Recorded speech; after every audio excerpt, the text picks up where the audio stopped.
Oi gente, aqui é Tati, e antes do vídeo de fato começar, o que acontece é que eu gostaria de deixar avisado de que esse vídeo teve bastante erros e alguns ruídos no áudio, e também eu não consegui editar de volta, porque senão eu ia ter que apagar tudo para refazer tudo de novo pelo Vita. Eu tô tendo que usar o CapCut porque é a melhor forma que eu consegui achar de conseguir gravar um pouquinho mais e deixar esse recado. E é meu primeiro vídeo roteirizado e editado e com muitas coisas a mais, mas de verdade eu prometo que eu fiz com muito carinho, muita dedicação, e eu espero que de verdade isso não atrapalhe ninguém. De verdade, esse vídeo é muito importante pra mim. Então, vou deixar isso com vocês e até mais. Testando, testando. Olá, gente! Aqui é Tati e sim, pela primeira vez eu tenho um videozinho roteirizado. Yay!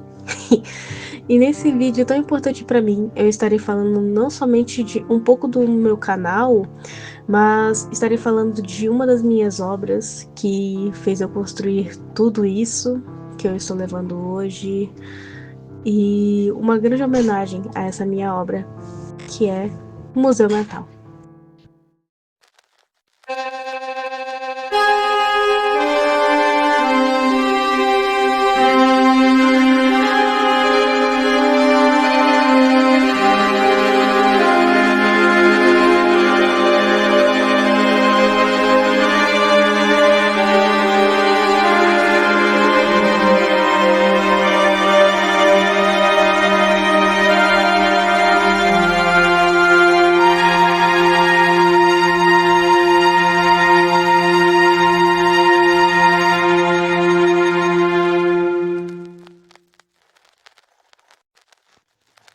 O motivo de eu estar fazendo esse vídeo é que eu queria poder fazer uma homenagem à minha própria obra, que me dediquei a estudar outros estilos e mais a fundo sobre desenhos, e justamente para aplicar no Museu Mental, como por exemplo um pouquinho de realismo, pintura digital, pintura aquarela e, bem, principalmente animação.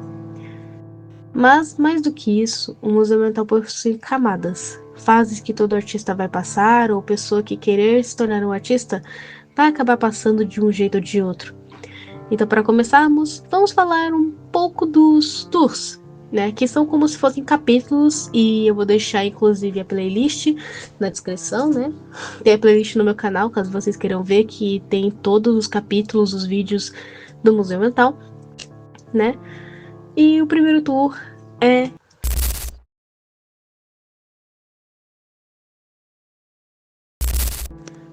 Floresta do Bloqueio Criativo.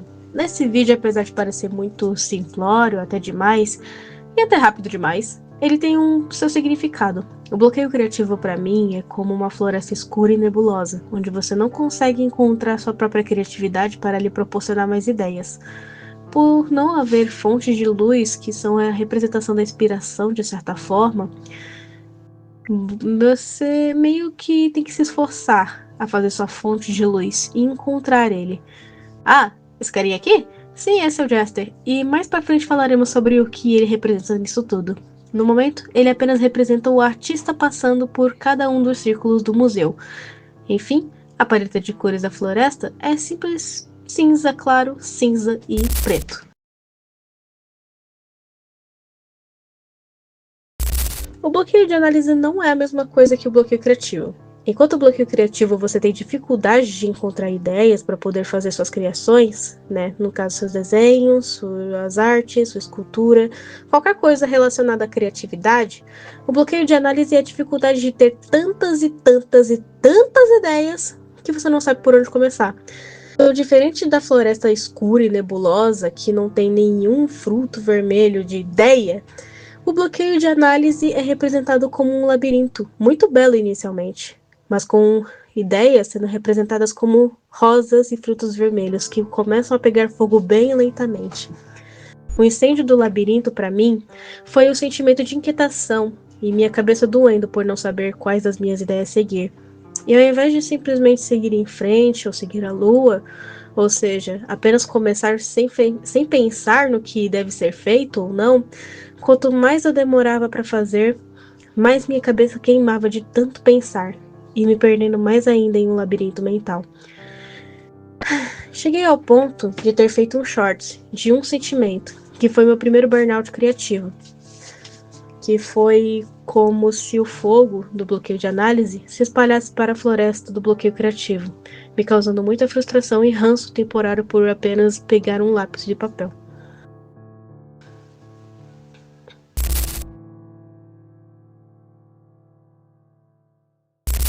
O perfeccionismo é uma das coisas mais comuns entre os artistas, e ela é realmente muito importante para o aprendizado no mundo da arte.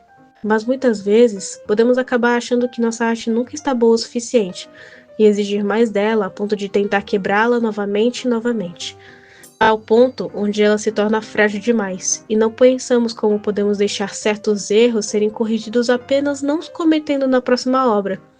Claro, não devemos fazer nossas obras de qualquer jeito, afinal, se é para as pessoas pensarem que é um braço ali, deve ser parecer com um. O perfeccionismo aqui é representado como esculturas de mármore, ossos e carne. Quanto mais você esculpe, mais vai além do funcional. Você transforma a sua obra em algo delicado e frágil para si mesmo. Por isso, tenha cuidado e carinho ao transformá-la. Afinal, se sua arte vai ganhar vida, ela deve ter forças para andar.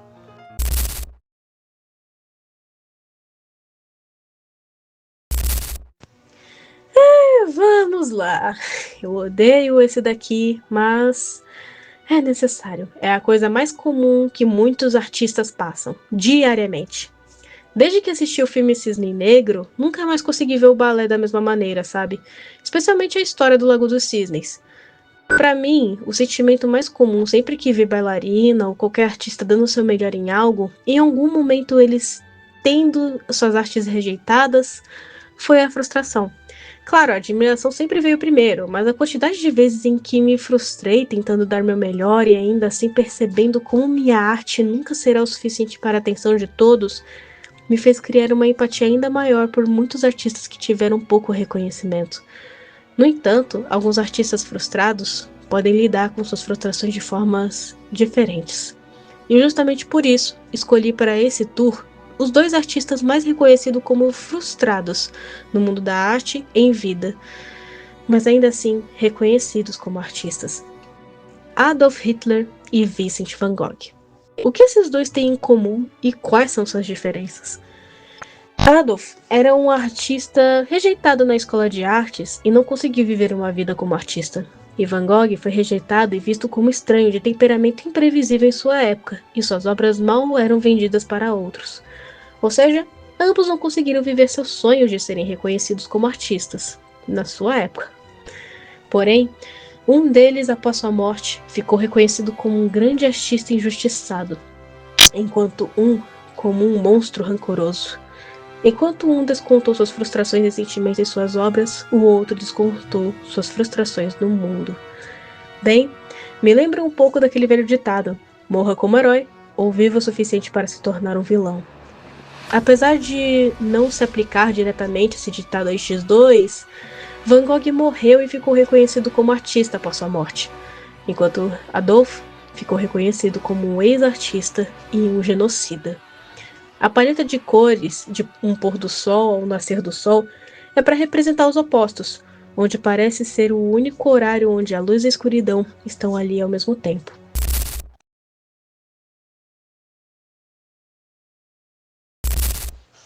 Você sabe qual é um dos maiores significados de insanidade? Fazer a mesma coisa várias e várias vezes, mas sempre esperando por resultados diferentes. A obsessão é um destes. O que me fez criar especificamente esse tour, exatamente dessa forma específica, foi uma história de um artista obcecado chamado Giuseppe Tartini, e sua música O Trilo do Diabo. Giuseppe era um violinista e, se não me engano, um professor de música bastante reconhecido onde vivia, e com uma família amada, só ele, sua esposa e seus filhos. No entanto, muita coisa mudou quando, em um sonho seu, Giuseppe havia visto uma figura de um demônio, próximo à sua cama, pegando seu violino. Ambos conversaram e eu não me lembro ao certo sobre o que se tratava, mas que eu lembre, Giuseppe havia duvidado da capacidade de um demônio conseguir tocar um instrumento. E foi aí que o próprio ser começou a tocar o violino de Tartini. E de repente, o homem havia escutado uma das músicas mais lindas que sua mente humana jamais conseguia compreender. E então, ambos pareciam ter feito um acordo. E assim que acordou, Giuseppe, obcecado pela linda melodia, começou a imediatamente escrever as notas e decorar, e a partir dali, dia após dia, tocava seu violino até as cordas se romperem ou seus dedos sangrarem, chegando a preocupar sua família. E Giuseppe, mais tarde, ficou famoso por simplesmente ter criado a música de violino mais difícil de ser tocada no mundo, o Trilo do Diabo. Então, não tem como. Mas vou deixar o link da música aqui na descrição.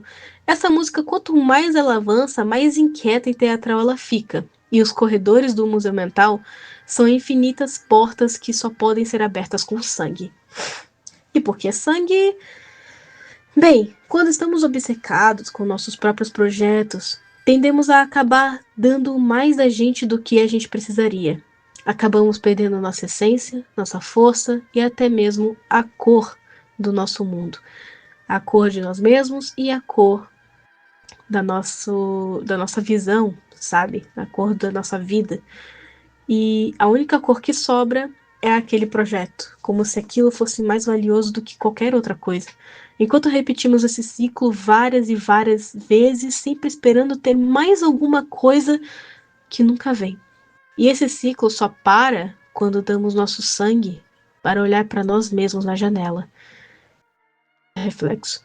As pinturas que aparecem em cada porta mostram a história do artista que por ali está passando, e ela não deveria mudar por fora, mas sim mudar por dentro. Pois se ela está mudando só por fora, não há nada dentro. Mas se começar a olhar seu reflexo, você vai ver além da janela.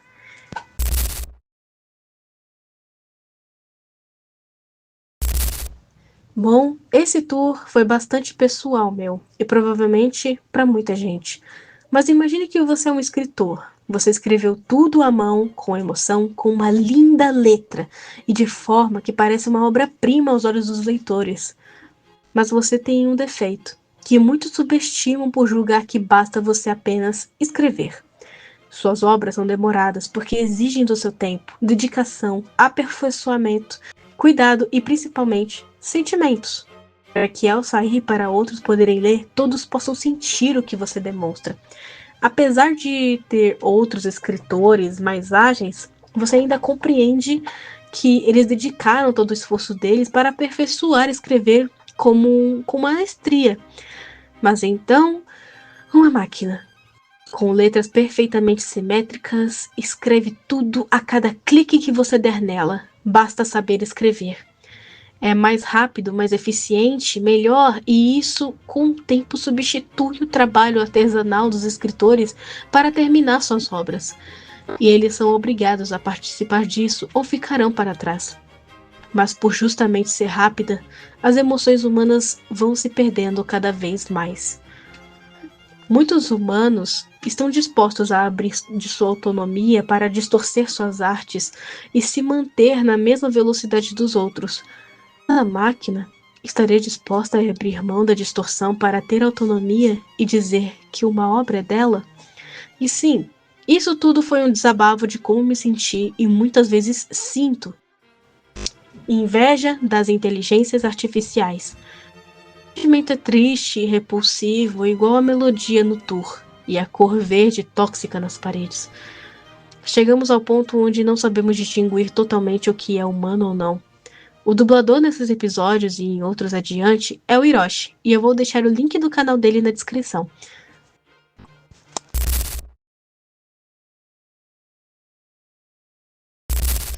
Chegamos a uma das partes mais complicadas da vida de um artista, uma vida de luxo.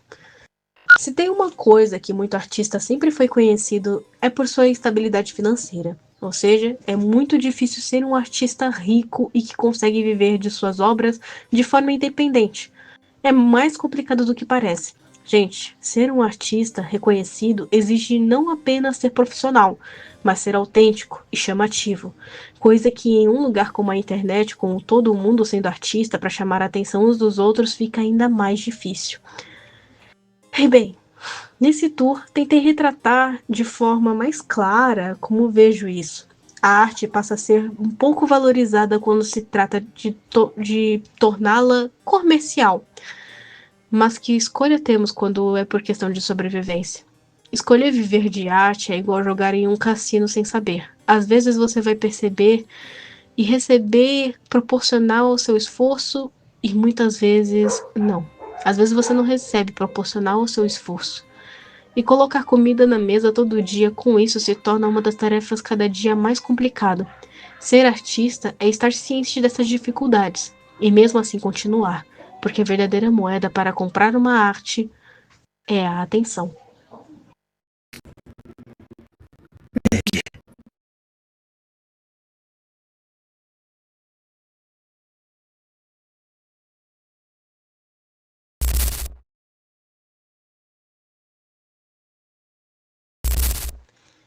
Tem uma fala que uso bastante para descrever a arte.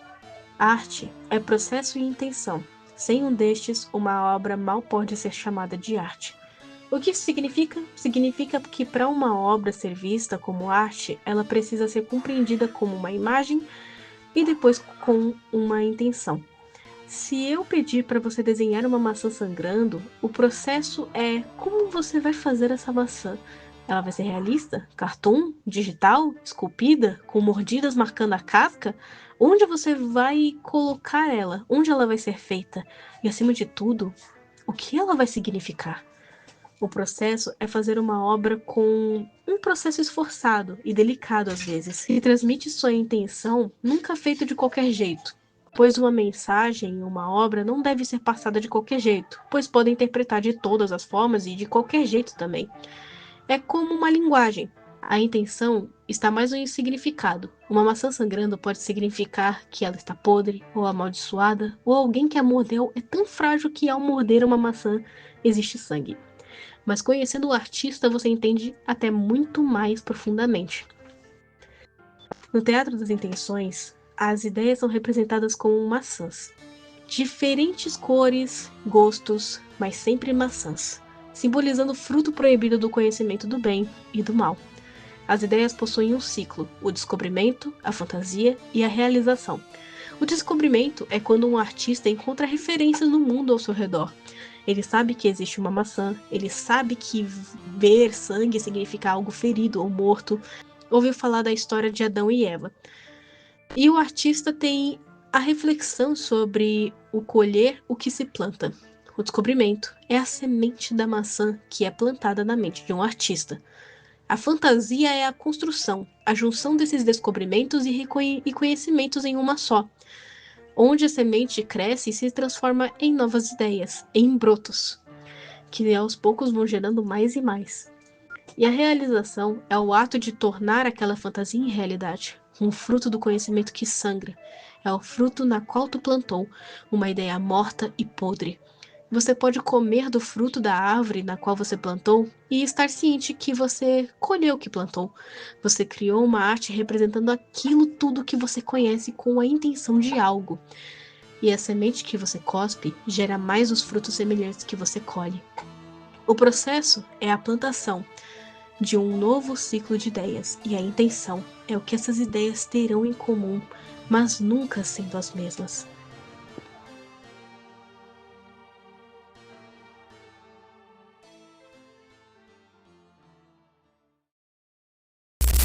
Agora chegamos no último, o último tour, e um dos que, bem, mais mexeu comigo.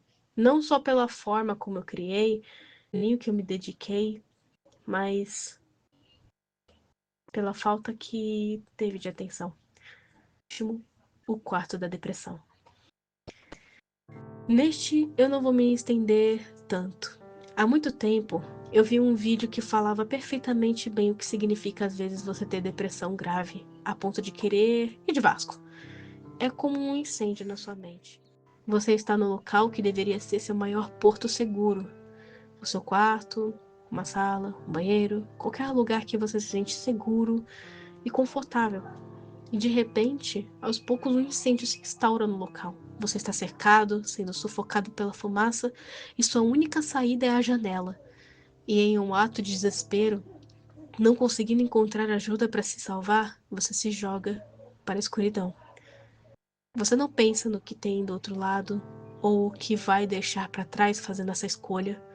Você, no pânico, para se salvar, se joga para evitar que o fogo te alcance, ou a fumaça te sufoque. A depressão é como um incêndio mental, onde quando você não consegue ajuda, você muitas vezes pensa em pular, mas essa é a única saída? Esse é o único jeito? Que diferença vai fazer se eu simplesmente pular na escuridão? O fogo pode simbolizar muitas coisas ruins, como ansiedade, traumas, medo, culpa, coisas. Mas a melhor forma de apagá-la é se arriscar e estar ali dentro com ele. Feche as janelas, não importa o quão sufocante esteja, não deixe ele escapar também. E por fim, chore. Chore até suas lágrimas criarem um rio que o fogo possa se apagar lentamente. Deixe tudo para fora. Deixe sair. As queimadas não vão desaparecer, mas parar de fugir dele é o primeiro passo para fazer pará-lo de incendiar. Não posso dizer que tenho depressão, afinal não tenho diagnóstico, mas com certeza posso dizer que sou deprimida e autodepreciativa muitas vezes, e já estive em uma época muito sombria das minhas vidas, que muitas vezes quis partir. Se não fosse pelo meu namorado, bom, eu provavelmente não estaria aqui. Provavelmente eu estaria viva, mas não vivendo. E tá na hora de eu falar desse carinha, que é tão importante pra mim. Jester Buffoni.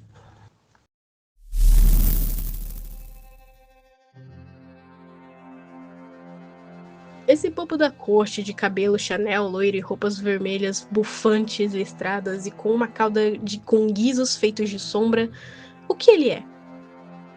Nada mais é do que a própria criatividade, que julga e entretém os humanos para que eles mesmos se guiem. Ele que dá força para as ideias surgirem e faz qualquer um refletir sobre si mesmos. Me inspirei em figuras como o Gato de Cherche, Alice no País das Maravilhas, V de Vingança e O Fantasma da Ópera. Jester é praticamente uma mistura de todos. Um ser apaixonado pela arte por ser a única fonte de conexão com a realidade fora da mente humana. Criei Jester para ser tudo e criar tudo. Tudo que você conhece, até ele mesmo ele criou praticamente. Isso chegou ao ponto de eu me perguntar se minha criatividade não estava fazendo eu desenhar uma versão de como ela mesma se vê. Bem, tem mais coisas que eu queria fazer por essa obra, como contar uma história de uma artista chamada Alice Bernadette, que entra em um coma após perder tudo e acabar tendo que enfrentar seu próprio museu mental, começando pelos círculos mais difíceis da depressão, até o mais, fácil, o bloqueio criativo. E também eu queria colocar alguns mobs, NPCs, como os sentimentos que já desenhei aqui no canal, como a culpa, o sentimento narcisista, a paixão, a felicidade, o medo, a raiva, bem, entre outros. Ou eu ia fazer a Alice se transformar nesses sentimentos. Afinal, o que sentimos ainda somos nós mesmos sentindo. Bem, agora que contei praticamente quase tudo sobre essa obra, acho que eu vou desistir de continuar ela. Eu não tô falando de desistir de postar algumas coisas aqui e ali sobre a história, por exemplo, e curiosidade sobre, mas sim de talvez desistir de contar toda a história, porque ninguém ficou tão hypado no meu canal, e eu brochei completamente quando eu postei o último tour da depressão, mostrando que eu tava disposta a fazer um jogo, e eu ver que, bem, ninguém ligou. Então, para eu tirar esse peso de não ter finalizado o Museu Mental, eu queria contar logo do que se trata essa minha obra mais amada e contar pequenos fragmentos da história somente agora, através de quadrinhos ou pequenas animações, entre outras coisas. Coisas pequenas, mas que não vão mostrar toda a história. Quase um ARG da vida, né? Enfim, obrigada por me acompanharem até aqui. E bem, aproveitem para ver minha animaçãozinha em timelapse cópia, né? Fala sobre o uso desregulado de IA sendo feito em timelapses praticamente. Infelizmente não tem áudio, porque até isso eu não quis arriscar uma IA copiar. Mas enfim, espero que tenham gostado. Deixa o likezinho, se inscrevinho e beijinho. Que a luz esteja com você. Obrigada de verdade. E, por favor, cuide bem do seu Jester.